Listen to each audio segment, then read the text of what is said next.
Hello everyone, and let us begin by dedicating the class to the new-born son of our good dear colleague and friend Velvel and Sarah Farkash, a little baby boy who was born today. May he grow healthy and give much nachas to his parents, and may everyone here and everyone listening enjoy your own celebrations of whatever it is that you may need, finding the right soulmate, having healthy children, all in good health, and with expansive parnasa, livelihood. So, to get right into the subject matter, it's called the ultimate interface. So interface is a word that has become recently very popular, and we live in a world that's governed by interfaces, especially when it comes to technology. Interface is defined as an entity that connects two distinct, separate entities. So whether you're talking about on a software level or hardware level, whether you're using a mobile phone or a keyboard or an internet protocol or a program or application, these are all interfaces. So communications is based on interfaces. In truth, even before technology, human beings are driven by interfaces, because just take an example, when your eye looks at something, so the eye sends the optical nerve sends a message to the brain processes it and sends a message to the rest of you telling you, here's what you just saw and here's how you should react. These are all interfaces. So we don't live in a one-dimensional world, we live in a multi-dimensional world, and for it to function properly, you constantly need protocols and languages that are like translators. So just like you need a translator between two languages, whether it's English or Hebrew or French, the same is true in any type of interaction between human beings or interaction between any two forces. You need something that speaks both languages and does not annihilate one or the other. So I thought it appropriate to speak about this concept, specifically because we, some of you may know, I just began a new website called iambase.com.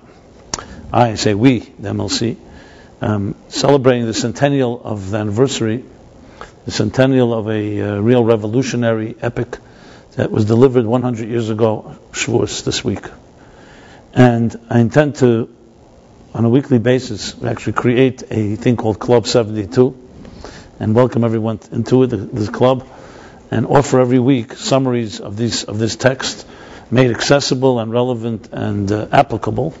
And the real goal is to create a type of collaboration where different schools of thought finding parallels, interfaces between different schools of thought, and just very fascinating to see new ideas as they develop in this discourse, and as they can be applied to different areas of life, whether it's medicine, therapy, marital counseling, mediation, quantum mechanics, you name it. So please look forward to some exciting stuff coming.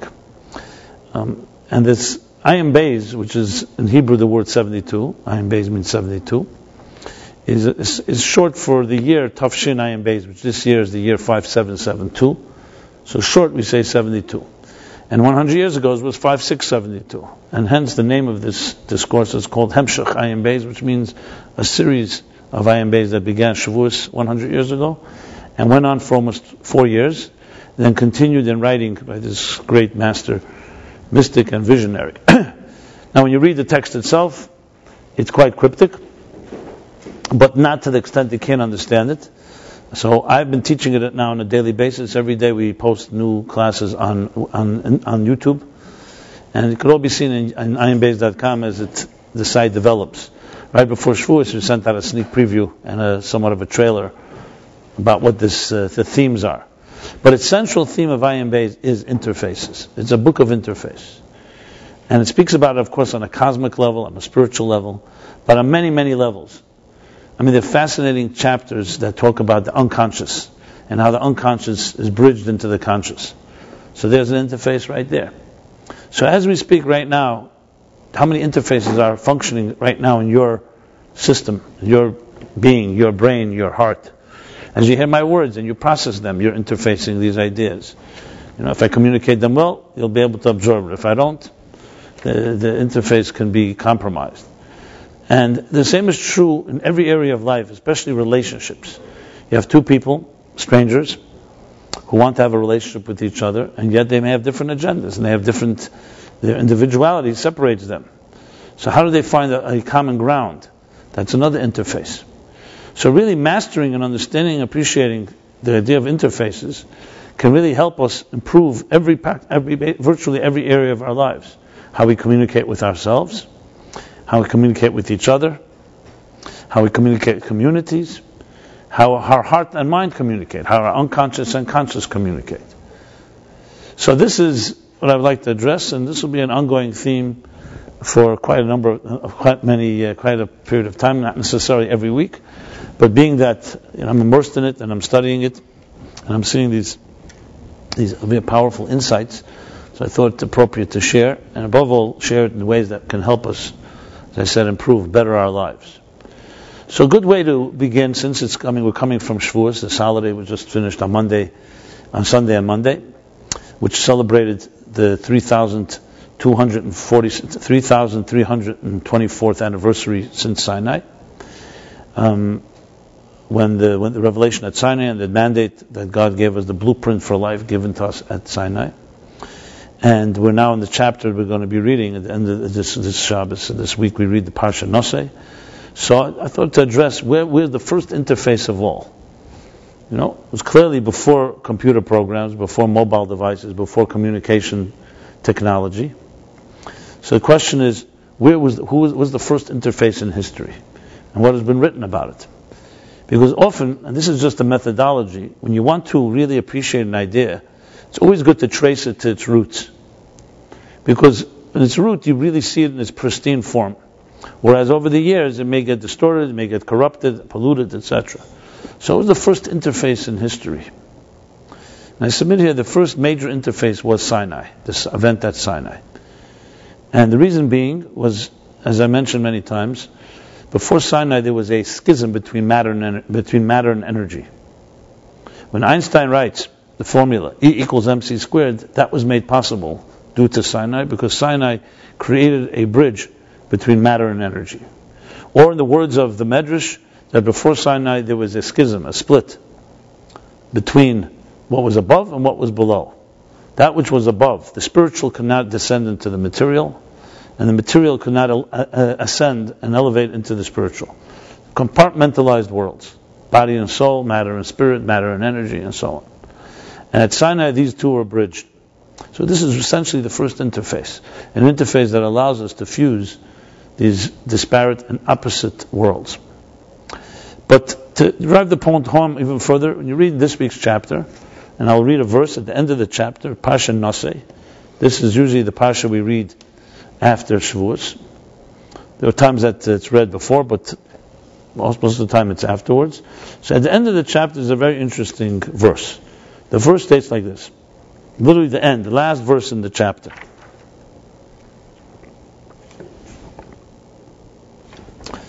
The last verse in the chapter goes like this. By the way, is the longest chapter, I believe, in the entire Torah, consisting of 176 verses. So the last verse goes like this. And when Moses entered the tent of meeting, the Oyel Moed, which was the tent, the outer enclosure around the temple, around the sanctuary. This was the temporary sanctuary, the Mishkan, that they traveled with through the wilderness.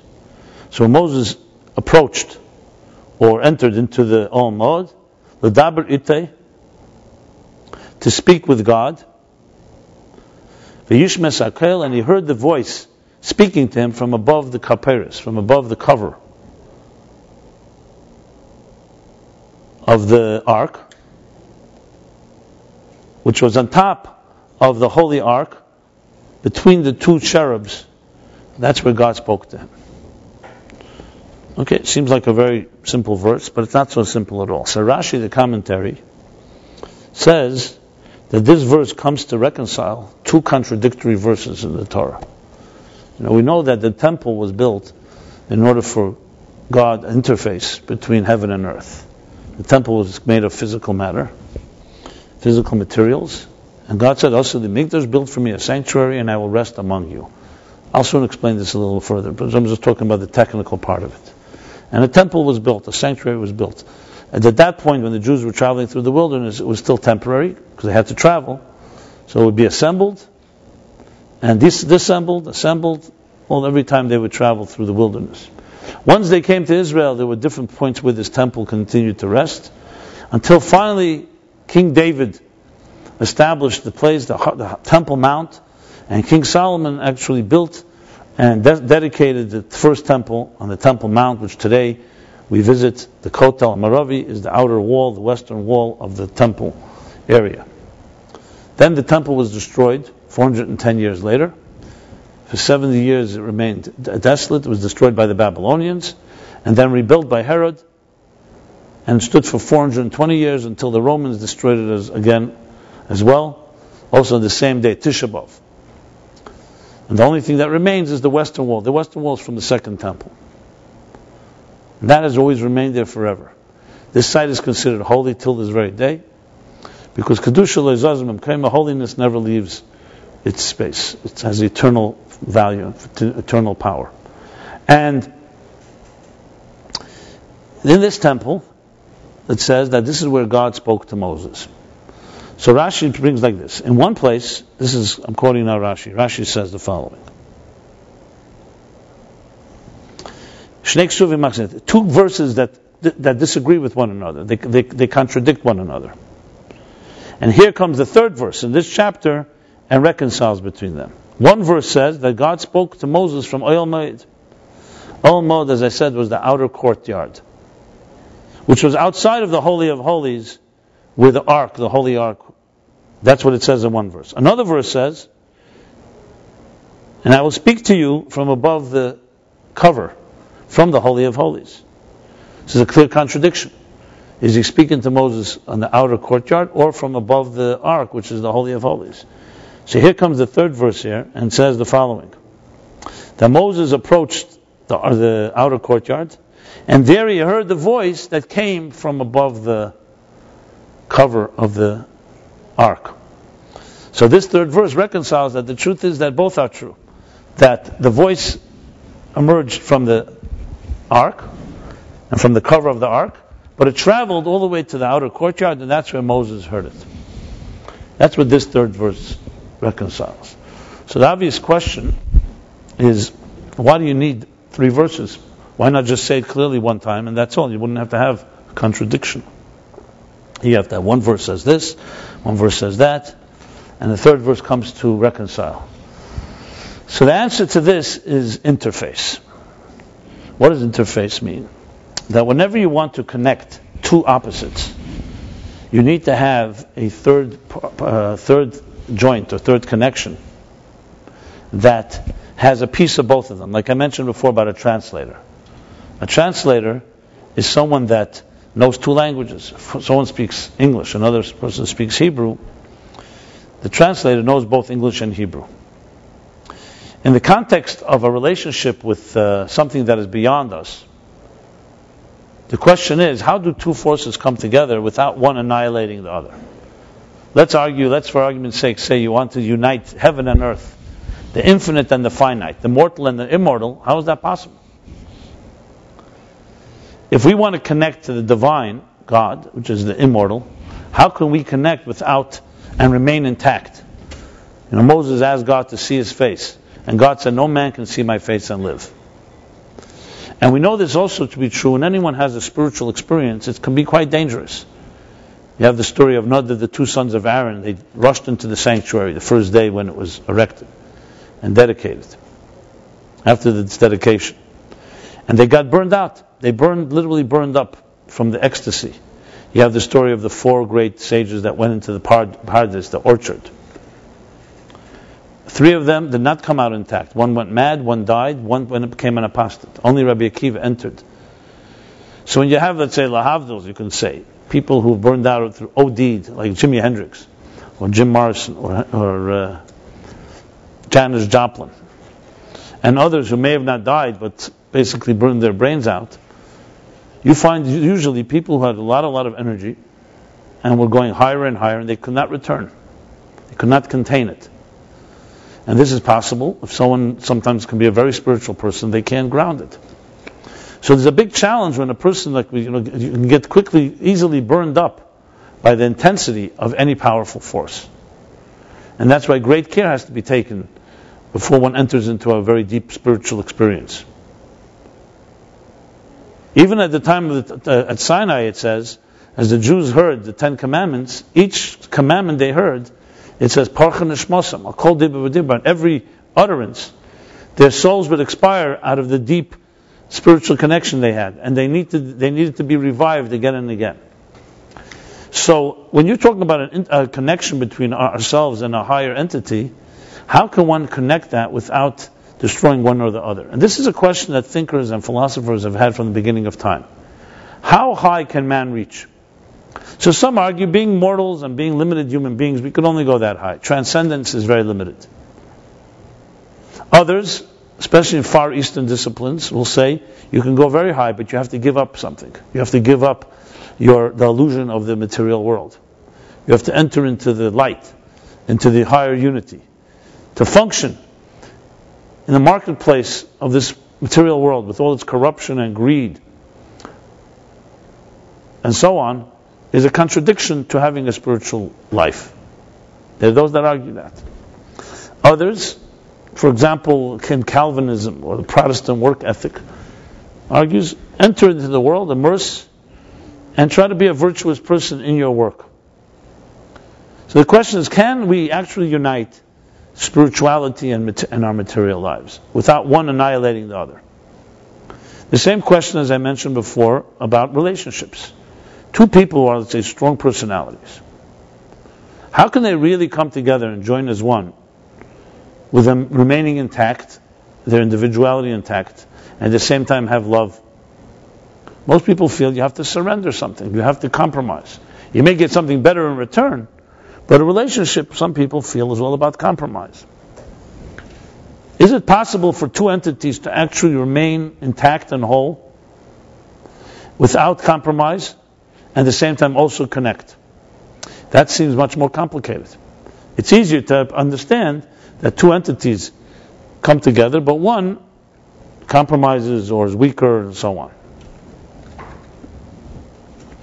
So, in that context, this verse is actually quite powerful. That's why you need to have two verses. And then comes the third one. The first verse says, the voice of God comes from the Holy of Holies. You can't really hear the voice of God outside of the Holy of Holies. That's what it appears. In other words, it's speaking on behalf of the divine. The divine speaks from the Holy of Holies. And for you to appreciate it, you have to sublimate yourself. A second verse comes and says, no, but the divine has to speak to us. We live in the Holy of Holies. We're not even allowed to enter there. So the divine voice comes out of the outer chamber, from the courtyard. And you need to have these two verses, each one representing the strong identity of its particular entity. One expressing the divine from the Holy of Holies, the other one speaking in the outer courtyard. And then comes the third verse, and makes shalom, creates peace, and says, both are true. These two can meet. And this is the ultimate interface. It meets because the voice does originate from the Holy of Holies, but it travels into our realm. And that's where Moses stood and was able to bridge the two worlds. So you have the concept in Hebrew of shalom. You heard the word shalom, right? Shalom means peace. Shalom. But in Hebrew, the word peace is more than just absence of war. Shalom also means complete. Fulfilled. Shalom is complete. It's more than the absence of war. Shalom is an entity of its own. We can call it harmony within diversity. So here's the interesting paradox.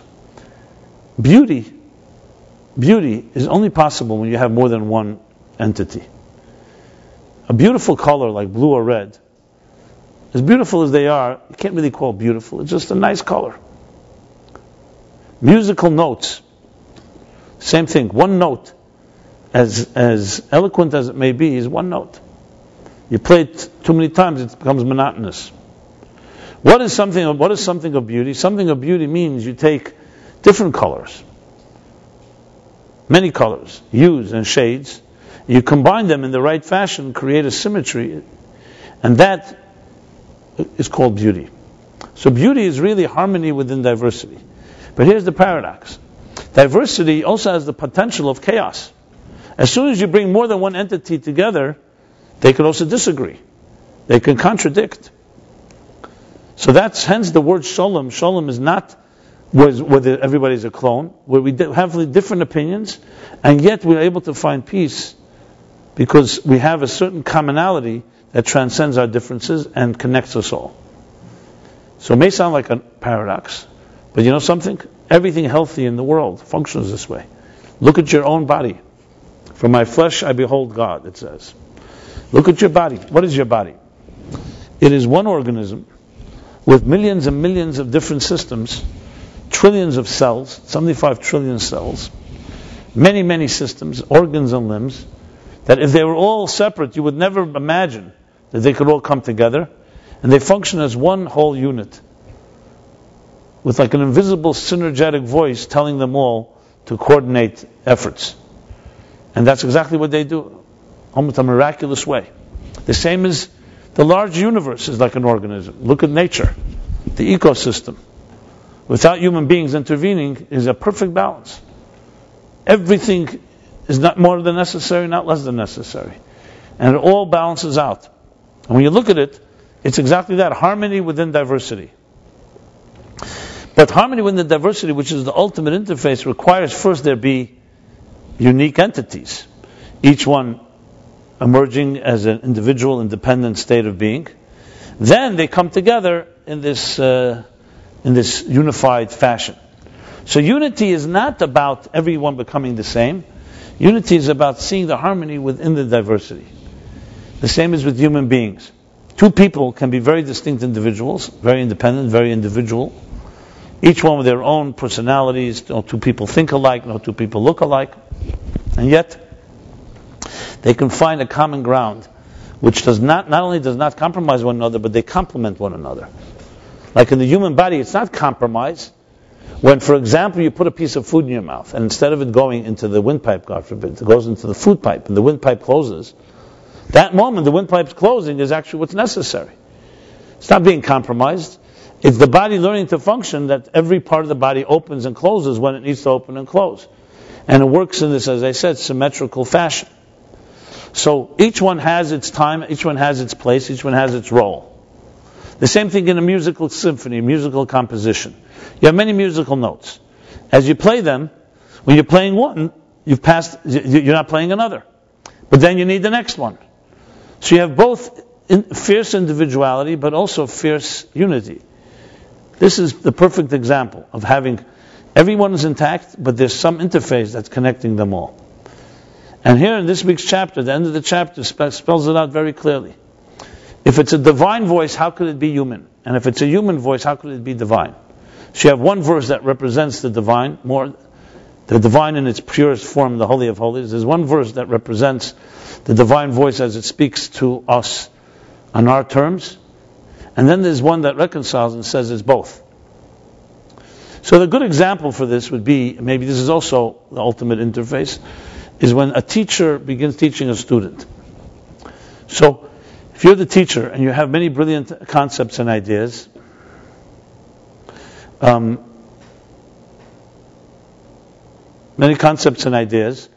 so before you begin teaching a student, you have to conceal them all and begin teaching. Let's take an example. Letters add up to words. Words add up to concepts. Actually, this morning, this is one of the things I taught, chapter 23 in Ayin Beis.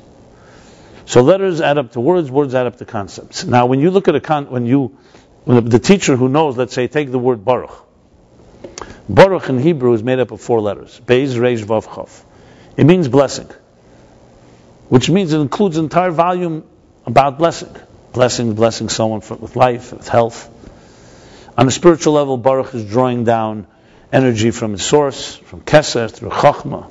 There's all kinds of meanings in the word Baruch. Then, especially if you put the word Baruch together with the entire sentence, like Baruch Atah Hashem Elokeinu, then it adds even more meaning to it.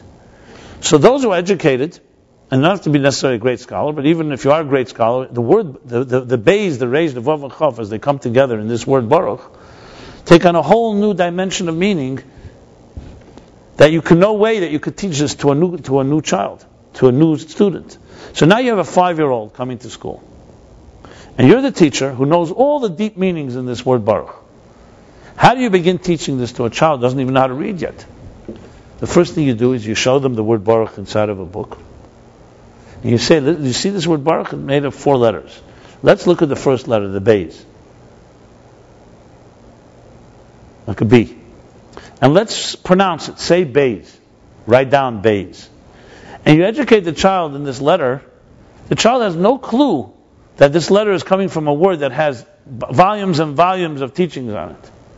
So it's the same letter that the teacher or any brilliant scholar will also use when they use the word baruch. But that same letter, because it's separate from the rest of the word, and the concept and the idea that is concealed within the letter, the student is able to begin to study in a very small scale, like a spoon-fed, what is a beis? And then he teaches the child a resh, and then a vav, a chaf, A, B, C, D, E, F, G. Then you start teaching them after a while, this doesn't happen overnight, next year maybe, that these letters can combine to be a word. And this word has a meaning. In the beginning, the child only knows the simple meaning. But as the years roll on, the child learns how to read, learns how to understand. The words are parts of sentences, that are parts of paragraphs, that are parts of books. And this student, slowly, as their containers expand, as his or her containers expand, is capable of appreciating and understanding not just what the teacher, even beyond the teacher. But it all began because it was spoon-fed. There was a very narrow ray of transmission that allowed the student to grow in his own end. If the flow would have been too quickly, if you were to try to teach the child all the meanings in the word baruch and blessing without them learning the ABC, Aleph base, you would overwhelm the child. The child would never learn anything. This is a perfect example of how an interface, a healthy interface, works. If you're not communicating with someone effectively, someone you love, it means there's something wrong with your interface. You're either going too fast or you're going too slow. Maybe you're not measuring properly, sensitively, with empathy, you're the recipient. And you could also kill someone with love. Just like you need gas, you need brakes. Just like the flow, you have to know when to withhold. And the art of true communication is not just saying what's right, it's knowing how to say it, when to say it, and the right measure, the right speed. You don't want to overwhelm a student, but you also don't want a student to become lazy. So you have to always go a little above their head, but not to the point where they get overwhelmed and discouraged. So the challenge is, how do you do it like raindrops? So we learned in the counting of the Omer, remember Chesed and Gvura. Gvura of Chesed. Raindrops, rain is Chesed, it's love. It's transmission. It's a flow. But it has to come down as drops. If it comes down in buckets, it will flood and destroy the field. It's equally destructive as if there was no rain altogether. When it comes down in raindrops, it means measured, seasoned. Then each drop is absorbed into the ground, and then more rain can come down. This is called the proper flow. You ask engineers and technicians who develop interfaces, they'll say that's the key thing. The key thing is to know not just how to create a bridge between, but how to close the doors, that only that amount goes through, or else you destroy the whole system. So it's like a checks and balances, where the flow is entering, but it's very measured and directed in the proper formula, the exact proper algorithm. So in the context of this week's chapter, that's exactly what happens here. If the voice came out from the Holy of Holies, that's too intense. It's very good as a divine voice, but it's not something we can contain. We are unable to enter the Holy of Holies without getting burned. So you need to have the voice that comes out through the Oyel Mayed, which is through the courtyard, through the outer courtyard. But that in turn is not as pure and divine as the one that comes out from the Holy of Holies.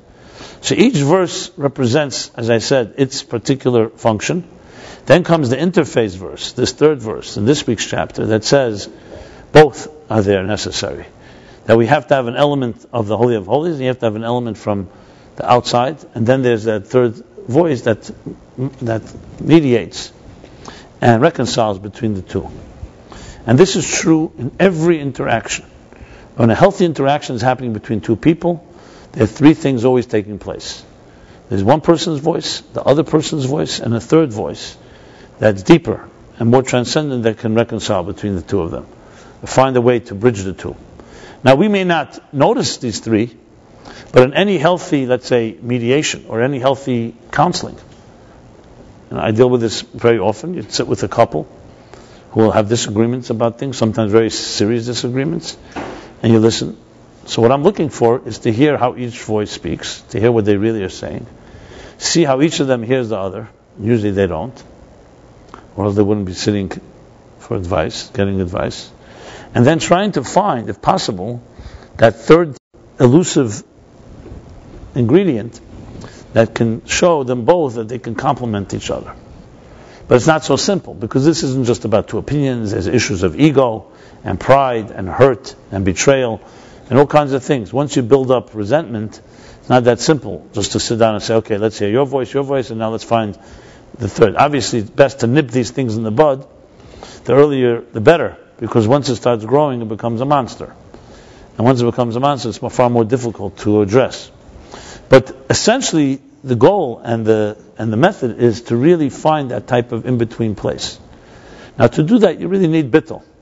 You need a measure of humility and modesty and ability to not take yourself so seriously and not take the situation so, because if you do that, you lock yourself into a position and there's no flexibility at all. So even if there's room for reconciliation, or there's room for more than reconciliation, for fusion, but imagine two musical notes get into a battle with each other, and they can't even hear each other any longer, so the externals become an obstacle, that even if they have how to complement each other, they don't communicate any longer.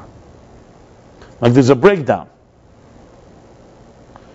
So the interface gets corrupted, and you now need to struggle and work far harder to try to find that place where they meet. So the first interface of all in history, I submit, was at Sinai. And it's captured in the end of this week's chapter, which we always read after Sinai, after Shavuos, that talks about the two worlds coming together. And if you really apply this to our lives, you'll find so many different ways, so many different formulas, which I'll address a little more at length now, in how to create these interfaces in our lives. So, when they stood at Sinai, it says that a few days before they came to Sinai, it says that they were arguing. The Jewish people, as Jews know how to do well, argue. And they argued and argued until they came, Rosh Chodesh Sivan, when they approached Mount Sinai. It was still 6 days before the Sinai revelation. So it says that they approached Sinai. It says, Vayichen Sham Yisrael Neged Ahar. The Jewish people rested there across the mountain. And the word in Hebrew, Vayichon, is said in the singular. Vayichon, not Vayachnu. Even though there were millions of people there, or at least 1 million people. So it doesn't say Vayachnu, they rested, it says Vayichon, he rested, as if one person. So the Medrash and Rashi explain, because they were like one person and with one heart. So something happened at Sinai, a transcendent power, that they recognized, that even though they had differences, they suddenly realized the harmony between them. Unfortunately, often this harmony, the unity between people that have different opinions, sadly, sometimes only is recognizable when there's danger. I mean, we see tragically that Hitler and the Nazis, in the most bizarre and obscene way, united all Jews. They didn't care whether it was Reform, Conservative, or Orthodox, affiliated, unaffiliated, Haredim, ultra right-wing, ultra left-wing, atheists, believers. It made no difference. A Jew was a Jew was a Jew. They had all their, as I said, obscene calculations of how they calculated these things. But they united everybody. The question is, can we unite with each other in love with more intensity and passion than they united us with hate? And if not, that is a sad, sad commentary. And yet we see the challenge of our times is that each of us lives in our own little world, and it's very easy to have divisiveness and even hatred and separation between us all. Wars are fought. So even though, in essence, as the Talmud says, we're all limbs of one large body, but we don't feel it. Because if we felt it, there's no way that one part of a body could hurt another part. If we all knew that we all complemented each other, can you think of a healthy person hitting themselves? Or if the right hand doesn't like the left hand, and suddenly will start cutting it off, God forbid, or hurting it in any way. And if someone does that, that's considered a very sick person.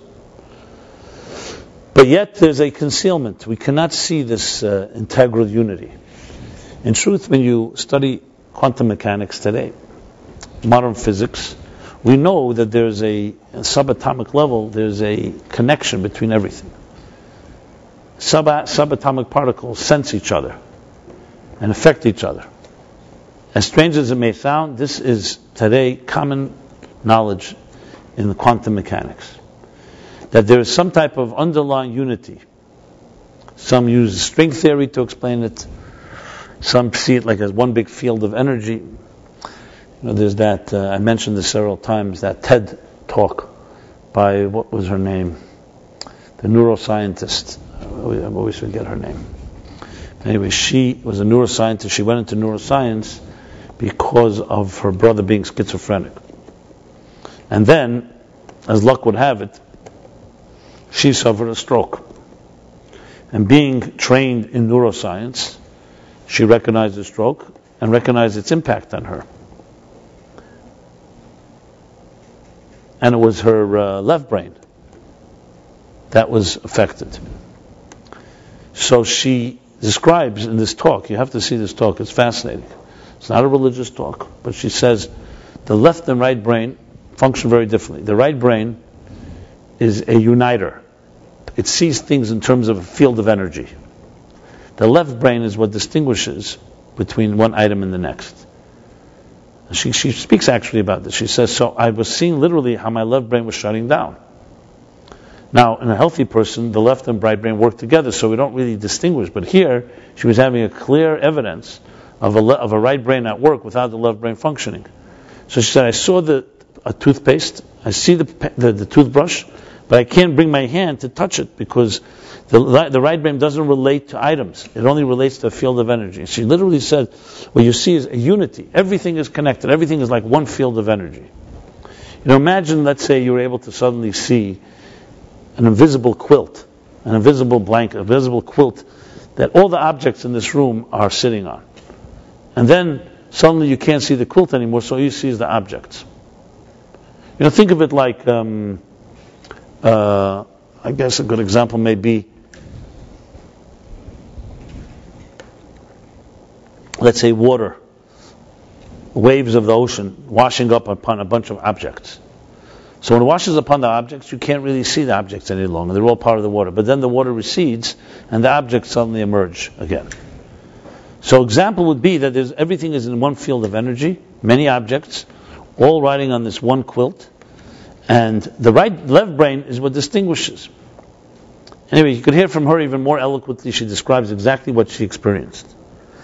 And it was fascinating because it's very clear that one part of the brain does see a unified field of energy. And another part of the brain, essentially chesed, the right side of the brain, sees love, like water, sees everything as one. And gvura, which separates, like fire, it separates objects. It's distinct. It's the attribute of severity, of judgment, of discernment. Gvura is separates. The left brain separates. So we need both to function in a world like ours. But the truth is, they're like two different voices, and then there's an interface. Now, most of us are consumed with left brain thinking. We relate to things as objects, as items. It requires a little more effort, and some people have natural transcendence that see the connection between things. But we live in a world that is scattered. We see things in as points, as dots. And then we work on trying to connect these dots. But in truth, life is one continuum. It's one flow. It's like, think of it like frames of a film, which is not, we see it frame by frame, but it's really one bigger story. So if you speak from the perspective of the divine, coming from the Holy of Holies, everything is a field of energy. So the upside is it's the reality of existence. The downside is it doesn't allow for the distinction between one item and the next. The voice that came out of Oyel Moed, out of the outer courtyard, the courtyard around the sanctuary, I mean, it wasn't really the outer courtyard. Oyel Moed is outside of the Holy of Holies. That represents distinction. In the Holy of Holies, the only thing that you sense is the divine. In the spiritual realm, it would be like the Ein Sof, the divine light before the Tzimtzum. There's no concealment. As I mentioned, it's like the teacher who understands the concept, and you don't see a distinction between Beis, Reish, Vav, and Chaf in the letters. So when you have that constant, that intensity of energy, what's lacking is you can't really spoon feed that. You can't really teach it to a child or to a beginner. So the Tzimtzum is what conceals.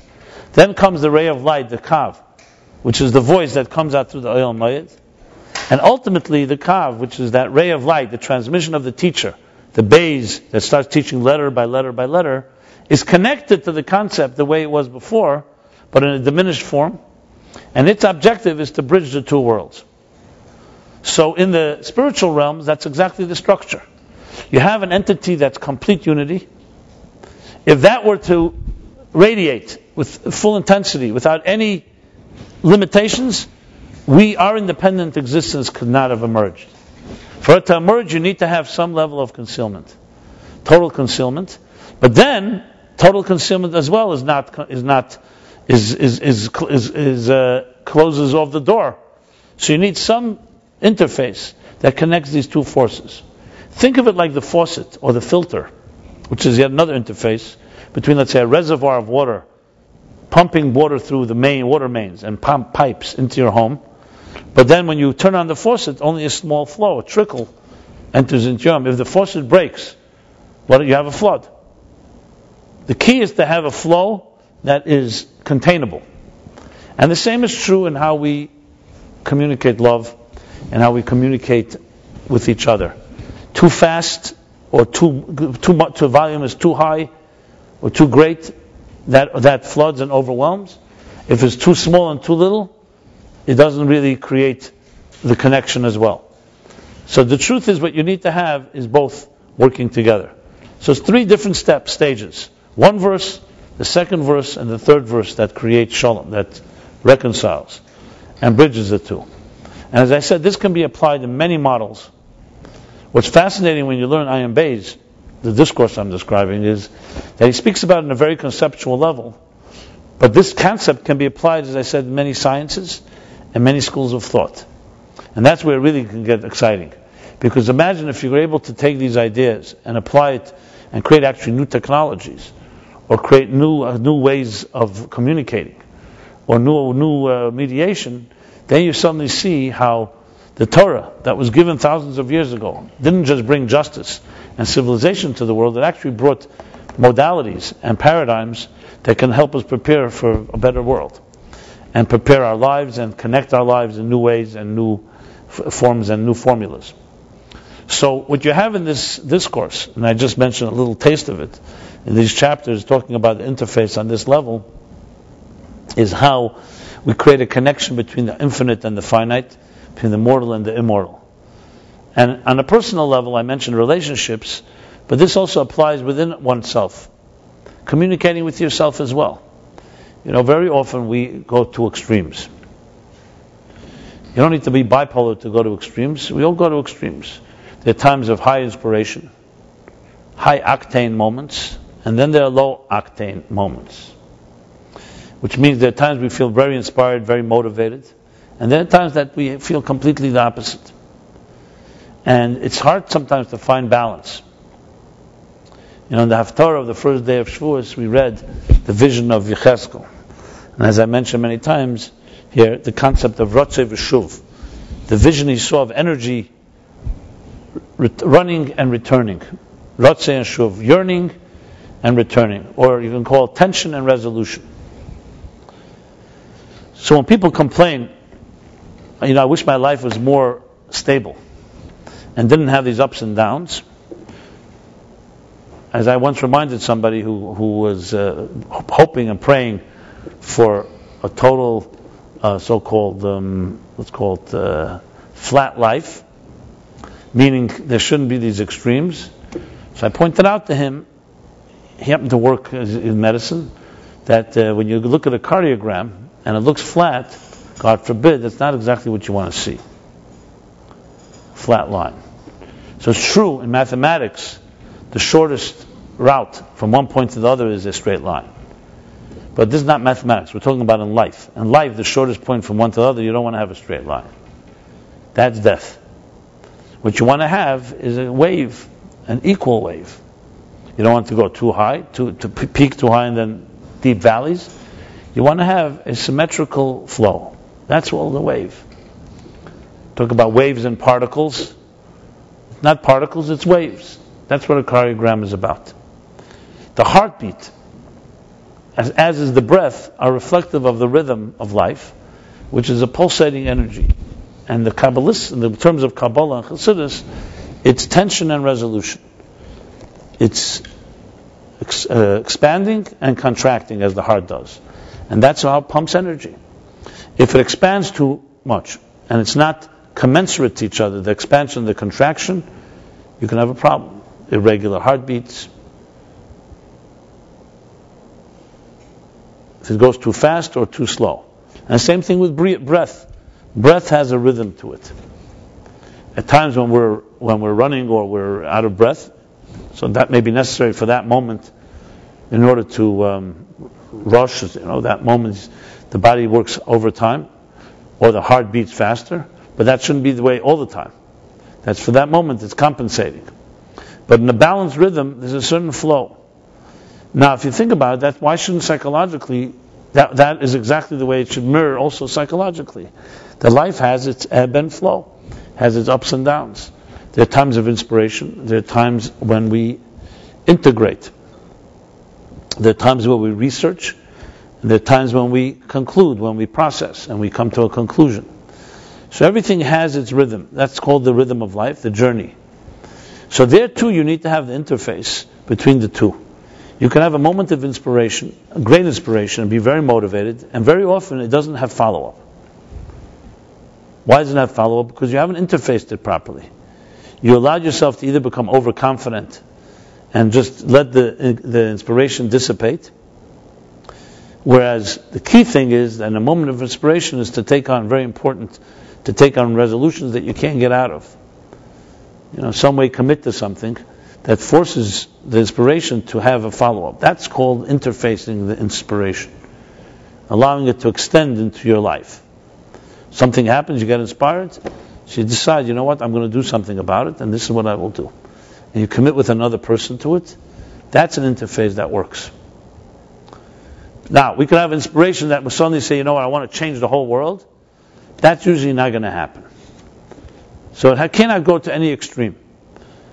The extreme of either doing everything or doing nothing is usually what happens. The key is to have the balance and to realize that in the moment of inspiration it's critical right now to humbly accept to do something about it, and then something will come out of it. So in our lives, the challenge is that when you're in any type of extreme situation, you feel really bad or you're feeling really good, both of them have their role. If you see them not as isolated, sporadic moments, but as part of a flow, think of it like the heart. So it's one flow. So if you only looked at a cardiogram, one part of the cardiogram, you only see a peak. But when you look at the entire thing, you see it's a constant flow, and it's actually a very eloquent and beautiful flow and rhythm. The problem is we're trained in this fast food society. We've been reprogrammed, rewired to think in isolated moments. We think like in staccato type of a plan, where everything is a bunch of little parts, instead of seeing a flow. We don't necessarily respect the process. A seed is planted in the ground. You look at the seed, hey, what happened to it? You look closer, it starts rotting. So you think, oh, it's over with, it's dying. It's not dying. It's metamorphosizing. From a seed, it's becoming a sapling, and it will slowly sprout. And then one day it'll grow into a big tree. So if someone just looks at the moment, you only see that moment, and you can think it's death. A caterpillar goes into the chrysalis, it's the cocoon, and closes up. You could think it's all over. The caterpillar is enclosed now in darkness. But then one day it will open up, like the egg that cracks open and a chick emerges. Life is a process. Everything is on its way elsewhere. Nothing is static. The only thing that could be static is the human being's illusion, where we become couch potatoes, and we slow down or completely abort the process, and you don't see things through. In nature, everything is seen through. It gets dark at night, and then the dawn breaks in the morning. And when the day ends, the sun will set, only to rise again the next morning. This is the laws of nature. The same thing is in the process of every regenerative process. The trees now are blooming in the summer. Then there comes the fall, their leaves will fall, and they will then go into hibernation for the winter. Now, if somebody only looked at the moment, the season, the winter, they say all the trees are dead. But we know the trees are in a process, and they know it too. And there will come the time when they will bloom again. Human beings are exactly the same way, except because we are too smart for our own good, we can actually impose upon ourselves death when we're really alive. Where we see ourselves as being in the moment, and right now I feel dead, or I feel there's no movement. But why are we different than the rest of the universe, which is on a flow going to another place? Everything. Like the Rebbe Rashab, the author of Ayin Beis, said to someone, life is a Ferris wheel. If you're on top, it will turn, and you will go down one day. And then, when you're down, you will go back up. It's a wheel that turns. Galgul HaChayzer. So appreciating life, therefore, is stepping back and not allowing yourself to get seduced by the moment and think this is it. Everything is part of a bigger story. Now that takes discipline, humility, and above all, being secure. So I submit that one of the reasons we do that is because we're insecure. So if something comes your way, you grab the opportunity and think, if I don't have it now, it's all going to be lost. We don't respect the process. As a result, many of the most important things in life are sometimes lost on us. Because love is a process. All things that are real are part of a process. It's superficial things or artificial things that are not part of a process. The fact that we today can go into a grocery store 24/7 in New York City and buy any fruit, no matter what season, even though it's out of season, is not natural. And deludes us into thinking that everything is available at all the time. So I'm not taking away from the gift that we have. But like that joke with the Italian and the French and the Jew are all told that they will be put to death, and they have one last wish before their death. What would they like to eat? So the Italian asks for a real fancy lasagna. They give it to him, and then they hang him. Then comes the Frenchman, asks for filet mignon, and he gets that. They put him to death. And the Jew, they ask him, and he says, "Give me a moment, I want to think about it." And he asks for strawberries. He says, "Strawberries? It's out of season." So he says, "I can wait." So the point is that it's healthy to know that there are things in season, there are things out of season. But we live in a world where we can today delude ourselves in thinking everything is available all the time, anywhere. So the gift of that we understand, but what it also does is desensitizes us from the flow of life. People tell me who live in Los Angeles that though they love the climate there, but there's something very plastic about it, because it's always, and no, with all due respect. Huh? Okay, I'm just telling you. Some people say that, and they say because it's plastic, because it creates the illusion that everything is always the same weather, climate. Whereas in New York, there's harsh winters, there's scalding summers, there's ups and downs, and so on and so forth. It's more natural to rhythms of ups and downs of life. I'm not paskening here, I'm not ruling on the matter. Everybody can make their opinion. The point I'm just making mention of that. So there is something to be said about cycles and rhythms and so on. So in the context of interfaces, in the context of how we grow in life, understanding that is realizing that it's all part of one process. And that everything is leading somewhere else, and there are interfaces that connect one step to the next.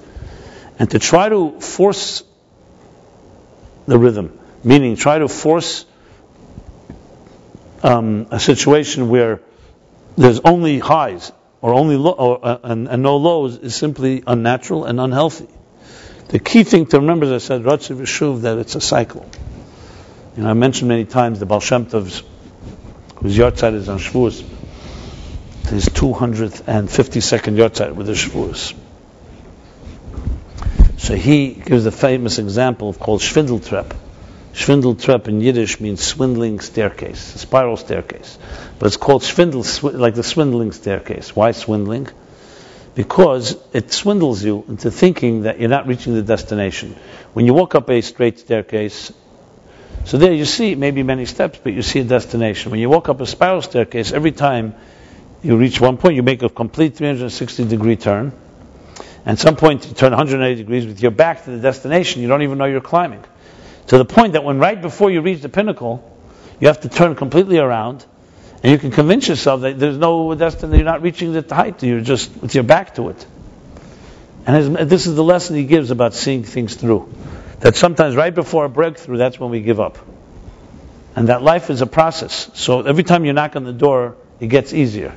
Even though you may not always see the fruit of your labor, but never think that an effort didn't go anywhere. Many of us think we tried, and we were a failure. Not necessarily. The effort itself opened doors. Whether you got what you wanted is another story. Maybe you didn't need to get that. Maybe you need to get something else. But the point is, life is about a hidden choreography, and there's a mystery to it, and there's a rhythm to it. And though we all like to have quick results, plant the seed, I want the results immediately, it's not the way it really works. And if it works, and the things we get immediately are worth its weight in gold, which means that which is born overnight dies overnight. That which takes time to build has enduring and lasting power. So in the world of interfaces, Ayin Beis is a central theme in so many different ways. And over time, hopefully, I'll be able to make a list of all the different interfaces. I've already identified at least 30, 40 on so many different levels, and how that plays itself out in our own lives. So we'll talk about the interface between the unconscious and the conscious that I mentioned earlier. Here I wanted to discuss more the context of Shavuos, the bridge between matter and spirit, and between our own conflicting and separate forces. So of course there's the battle that we all have between our hearts and our minds. Moyach and Lev, where the mind is a reflective force and the heart is an impulsive one. And how often does it happen that your mind tells you one thing, your heart tells you something else? And you know who usually wins out, right? Can you guess? It's the heart that usually wins out. The emotions. So there are times that we even know that what we're about to do is wrong. And your mind tells it to you, and you still do it. You minimize it, you ignore it, or you can just call it a moment of insanity if you wish.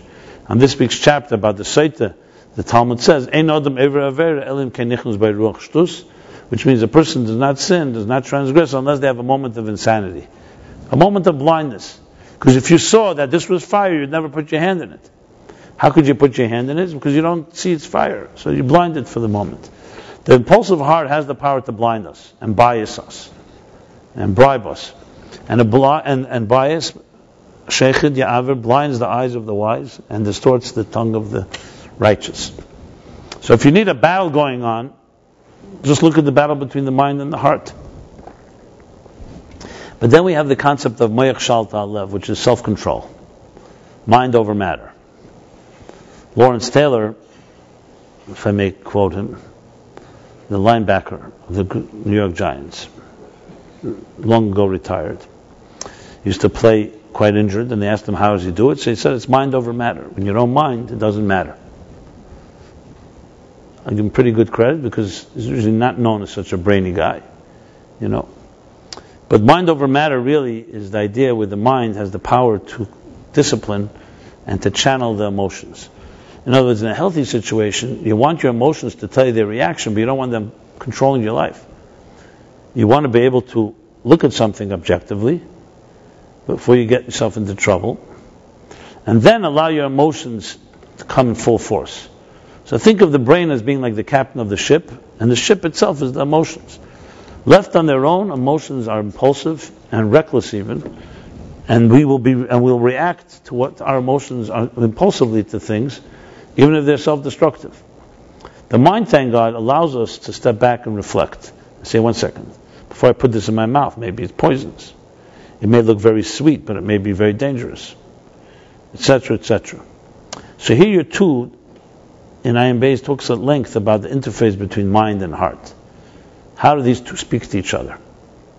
We know that the emotions can definitely bias the mind, but how does the mind communicate with emotions? You know, a heart that is in pain, or a heart that is in joy or in love, will not necessarily listen to rational ideas, because at that moment it has its needs, and it's very much driven by its subjective interests. And yet, they do have an interface that communicate with each other. We see it all the time. We see situations where push comes to shove. You're not going to let yourself just be hurt. You will ultimately, in some way, protect yourself. Doesn't mean always, but it means that the mind does have the ability to speak to the heart. Sometimes we have to get burned several times before that happens. Like they say, when a man with money meets a man with experience, so the man with the experience ends up with the money, and the man with the money ends up with the experience. Now, if that happens to you too many times, maybe you should change businesses. In other words, initially, you will be taken advantage of by someone who's more experienced. But at some point, you learn to regulate yourself and not react emotionally to something, and that way you make more sober and more sane decisions. So there is an interface between mind and heart as well. So wherever you turn, you'll find different voices require some interface. So you could apply it this way. If something's not working in your life, what your real question has to be is, where's the interface in that area that can make this work, and why is it not working? Is the interface missing? Is it compromised? Do I not know how to find it? So it's already a way of reframing every issue or trouble or challenge we have by just simply asking that question. I'm not suggesting the answers will always be simple, but phrasing it the right way, the right question, as we said, half the cure of an illness is awareness. Or the question of a wise person, half an answer. When you reframe an issue or problem with the right question, you're already on your way to finding some solution. So the question has to be, when things aren't working, where is the imbalance? Where is the interface here? And why can't I not apply it? Sometimes the answer is because you don't even know how to interface these two forces. Sometimes you do, but the interface is not functioning properly. Sometimes you need a third opinion, an outside opinion, an objective opinion to help identify. So the point being is that life can be broken down to things that work have proper interfaces, and things that don't work have broken interfaces, or compromised ones, or limited ones. This is both in comprehending ideas, in dealing with emotions, in communicating with each other, in love and relationships, in working, in coexisting with co-workers and with others, and so on. Across the board, wherever you turn, you can find these applications. So to go back to this end of this verse, end of this chapter, the idea that you have the two entities, you have the Holy of Holies, the divine, you have the human, and then you have the bridge. And you have 3 verses. Because Shalom does not mean you have one entity, you have diversity, 2, and then comes harmony, the third, that creates, that mediates, that finds the commonality. And that is, of course, the most beautiful part of the experience. When you can find that third party, that third ingredient, that shows you how both are necessary and both are indispensable and they both complement each other, that's when you really feel at peace, because it creates an integration and a fusion. So we shall continue this theme in different classes. theme of interfaces, theme of integration. And as I said, we'll soon be sending out an email that's going to offer this weekly email 72, Club 72. That will be hopefully a very meaningful journey. I personally am very excited about the study and teaching of this Ayin Beis. You can check it out. I have already, probably up on YouTube, we have probably 130 classes up there already, 130 chapters. Initially it may seem esoteric and overwhelming, but if you check out one, you may find it pretty interesting and relevant. I'm trying to explain these ideas in very palatable and practical terms, and I think that it really has the power to open our minds, expand our minds in very new ways. And it's always great, in this world we live in, with all that's going on, it's great to have a new challenge. Why not climb the Mount Everest of mysticism called Ayin Beis? So, I invite you all into this odyssey, into this journey, and hopefully we reach great heights. With that being said, I want to again dedicate the class to a good friend, Velvel and Sarah Farkash, birth of their boy. I think their child before that is 12 years old. Yeah, 12 years ago they had their last child. And I will also announce my good friend Philip Namelworth. He's right here. He's going to be giving his class tomorrow. I received the email, so I know that. Let's see if you can guess who's Philip. I'm looking at him right now. People on the camera cannot see. And we will be continuing these classes going out through the summer. If there's any changes, we notify you by email, announcements due to the different schedules. But hopefully we will be going week by week. And again, I invite you all to, if I can be of any service to you in any way of helping you in your spiritual journey or psychological journey, please don't hesitate to contact me or my office. And if you haven't left your email address, please do so. What else can I add? We have, I think, a few of the books beyond the letter of the law here. As well, the Omer counting is over, but refining our emotions is a year-long journey and process. And as always, it's a great honor to spend some time with kindred spirits, indispensable musical notes. And if we can show an example of our being here, of showing how we can complement each other by both bringing out the best and uniqueness of each other at the same time, how we all complement one another, I think that's a very good living example to a model that perhaps can be replicated and have a ripple effect on the entire universe. So with that, I bid you all a good evening, or those that are listening, good morning or good afternoon. That way we cover all the time zones and whenever anybody may be listening to this. And until next week, thank you very much.